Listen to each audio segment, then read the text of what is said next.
from Mark chapter 11. They arrived again in Jerusalem, and while Jesus was walking in the temple courts, the chief priests and the teachers of the law and the elders came to him. "By what authority are you doing these things?" they asked. "And who gave you authority to do this?" Jesus replied, "I will ask you one question. Answer me, and I will tell you by what authority I am doing these things. John's baptism, was it from heaven or from men? Tell me." They discussed it among themselves and said, "If we say from heaven," he will ask, "then why didn't you believe him? And if we say from men," they feared the people, for everyone held that John really was a prophet. So they answered Jesus, "We don't know." Jesus said, "Neither will I tell you by what authority I am doing these things." The word of the Lord. Please be seated.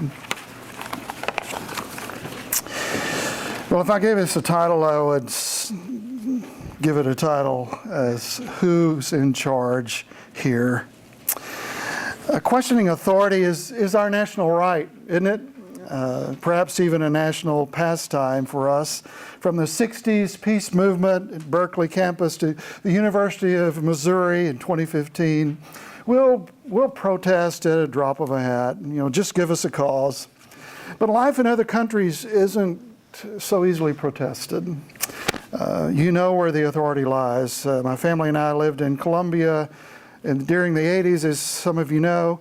Driving down the streets in the city in Colombia, you'll find, I remember when I got a car, I remember driving down the road and at this busy intersection, and there was a sign, an octagonal sign, red like ours, that says P-A-R-E, pare, which means stop. Well, that's good for the United States. It can be met by transit policemen with a whistle, a shout, and a move on. I thought, well, this is kind of nice. Don't have to stop here at stop signs. Just I can be in charge. But during the 1980s as well, it was a period of unrest during the Cali cartel days and Pablo Escobar running around the country. You'd go to the airport and fly in and see these military folks with machine guns standing all around the hills of the airport, frisking people at will. You knew one thing: you weren't in charge.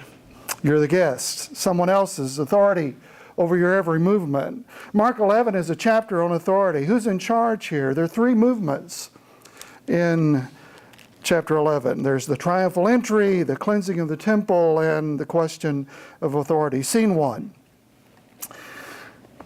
Donkey's colt is secured, kind of an odd way. They just bring it, and Jesus sits on it. They put their clothes on it, garments on it. It's not the usual way for a conquering king to enter with a mighty steed, but this one comes as a king of peace. As Matthew records, he comes in fulfillment of the prophet Zechariah's message saying, "Rejoice greatly, O daughter of Zion. Shout, daughter of Jerusalem. See, your king comes to you, righteous and having salvation, gentle and riding on a colt, the foal of a donkey." Zechariah 9. So the people spread their garments. They cut branches to make way for this king, shouting praises from two pilgrimage psalms, one out of Hallel, Psalm 118, "Blessed is he who comes in the name of the Lord," and from Psalm 148:1, "Praise him in the highest, Hosanna in the highest," they shout. So Mark's fast-paced movement of the life of Jesus has, up until this point, included kind of a silence about who he is and the identity of Jesus as the Christ. In chapter 1, verse 24, it is announced that Jesus of Nazareth is the Holy One of God, the evil spirit proclaims, and was commanded what? To be quiet. In chapter 1:43, the man with leprosy is cleansed by Jesus' touch and is given a strong warning: see to it that you don't tell anyone about this. Chapter 8:26, the blind man is healed. Jesus sent him home saying, "Don't go into the village." But in chapter 10:48, as they're leaving Jericho, along the way, blind Bartimaeus won't keep quiet, will he? He shouts and shouts over and over, "Jesus, Son of David, have mercy on me, have mercy on me." And finally, he says, "Bring him here." It can't be contained along the road. The crowds gather to proclaim his right to the throne of David as the Messiah of God and of Israel. Imagine the excitement, the anticipation, the joy, the unrestrained praise and swelling, mounting joy, kind of a crescendo of the symphony. And all of Mark and all of history is pushed towards this point, the arrival of the king, and he goes up to the Temple Mount, and it's kind of anticlimactic, isn't it? He gets down, and it says he goes in and looks around. Not much about his enthronement here, and if it is a secret, it is finally told in 1539, where the centurion sees how he dies and says, what? Surely this was the Son of God. So he enters Jerusalem and went to the temple, looks around, then goes home to Bethany, or goes to Bethany with his disciples. Scene 2, cleansing of the temple. Next morning, Jesus enters the temple court, begins driving out those who were buying and selling and overturning the tables of the money changers and the benches of those selling doves, and wouldn't allow people to carry anything in or out, merchandise, through the court of the Gentiles. One writer says that with all the noise of the animals exchanging of currency and mixed with the hawking and bargaining, made it like a county fair and a stock exchange all rolled into one. The court of the Gentiles, the place where the nations would come for prayer and meditation and seeking God, became a huge circus in the name of religion. The house of prayer for all the people, young and old, rich or poor, has become a den of robbers. A quotation from Jeremiah 7, verse 12. And in that context in Jeremiah, if you recall, the people of God are there, and Jeremiah, in his condemnation of them, God does that through Jeremiah, and he says, you cry out, this is the temple of the Lord, the temple of the Lord, temple of the Lord. And he says, change your ways and your actions, and I will let you live in this place. Deal justly with one another. Don't oppress the alien, the fatherless, or the widow. Will you steal, murder, and commit adultery and perjury and burn incense to Baal, and then come and stand before me in my house, which bears my name, and say we're safe? You've got to change your ways if you're going to live next door to God. Last Thursday there was a headline in Newsmax, which is an online news service, and it reads, Paul Ryan cleaning house to dump committee chairs. Wonder where he got that idea. Last night on 60 Minutes, Scott Pelley speaks to the new House Speaker and asks him, do you really intend to shake things up? And his response was, it will not be politics as usual with him at the helm. Let's see if that happens. Jesus witnesses mistreatment of the poor by those in power and responds by overturning the tables of those who were selling doves. By the way, an offering for the poor, of the poor. So there's a new speaker in God's house, and he's cleaning it up.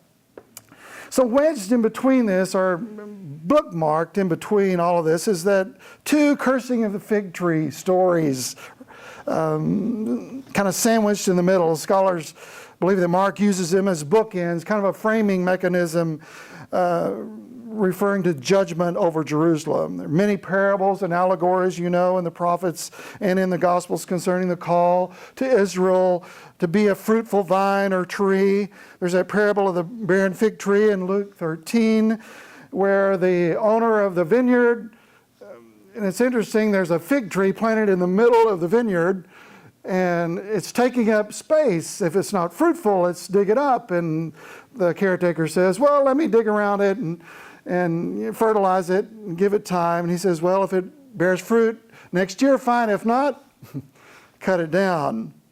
And in that context, in that same context in Luke, is Jesus' lament. Oh, Jerusalem, Jerusalem, your house has left you desolate. I tell you, you will not see me until you say, blessed is he who comes in the name of the Lord. There's the triumphal entry. So the triumphal entry is at once not only a time of joy and praise, but it's also a time of judgment on those who reject him. So in the morning that Jesus is leaving Bethany for Jerusalem, he anticipates fruit from that tree. Not finding any, he curses the tree. Matthew records that it withered immediately. John, the other guy, Mark. Mark records that Peter sees it the next morning and says, look, there's this tree. And it says that it was withered, he notes, from the roots up. I wonder what that means. So the writers say this is really out of character for Jesus, the Prince of Peace, to commit this violent act on this fruit tree. T.W. Manson writes, it's a tale of miraculous power wasted in the service of ill temper. And Barclay agrees, adding, the story does not seem worthy of Jesus. There seems to be a petulance in it. No, there's a lot more going on here. The tree is a metaphor for Israel's unfruitful response to God's will. They have rejected the authority of God for their lives and the hope that he brings through his Christ. And finally, the question of authority. The deacons in the church, over church seating, weren't all happy that Jesus rearranged the furniture that day. And so they realized that he was teaching against them. They looked for a way to kill him, it says.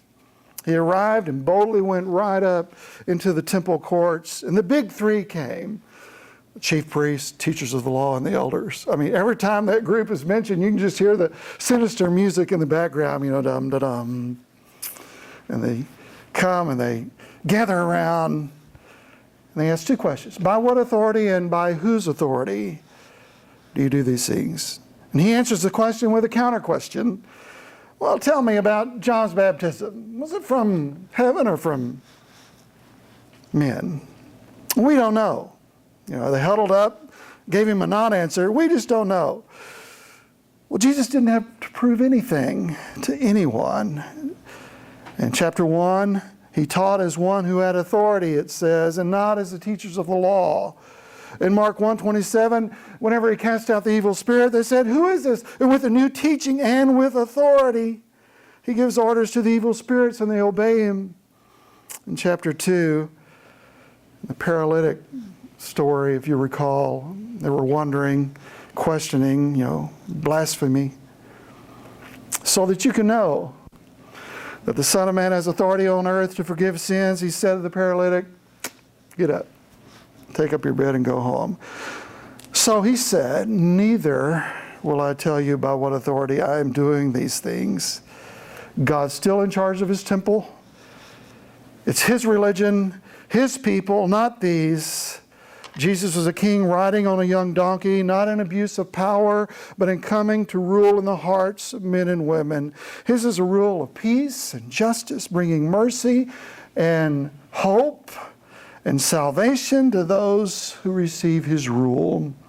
So what does this mean to our churches? What does this passage say about the abuse of power? What does it say about the way we treat each other? And what does it say about the authority and will of God in my life and over my life? Who will be in charge? I like what Rick actually says when he talks about the sovereignty of God. He says, in the throne room of a castle, there is a throne for only one king. There is no such thing as a throne pew. So who's in charge here? Who will rule on the throne of my heart and yours? God bless.